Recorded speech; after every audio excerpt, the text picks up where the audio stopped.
ఎలా రైది ఈ బాబు ఈ వయసులో కూడా అయితే కష్టపడతా ఉన్నాడు. అదే మనమైతే పదవి రాగానే ప్యాలెస్లోకి వెళ్ళి పడుకున్నాం. మరి వరద బాధితులకి సినిమా వాళ్ళు డబ్బులు ఎత్తున్నారన్న. పవన్ కళ్యాణ్ గారు అయితే ఒక స్టేట్ కి ₹1 కోటి చొప్పునిచ్చాడనా. మళ్ళీ తర్వాత 4 కోట్లు ఎక్స్ట్రా కూడా ఇచ్చాడనా. ఈనేట్రా లక్షల కోట్లు తినేసాం, ₹1 ఇవ్వడానికి కూడా మన మనిషి రాదు. కోట్లు పంచుకుంటా పోతున్నాడు. అంత డబ్బు ఉందంట ఆయన దగ్గర. సాయం చేయడానికి మనీ ఉంటే చాలదన్నా, మనసు కూడా ఉండాలన్నా. నా చెల్లికి నా ఆశలో చెల్లికి అవ్వలేదు. అలాంటిది నేను ₹1 ఆడిస్తాను రా. నేను అన్న ఇవ్వకపోతే ఆ 11లో ఒక సీట్ కూడా రాదన్నా.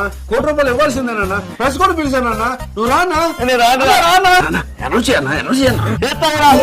అంతని వాళ్ళే రాష్ట్రంలో వరద బాధితులకు నా వంతు సహాయంగా రూపాయలు చేస్తా ఉన్నా.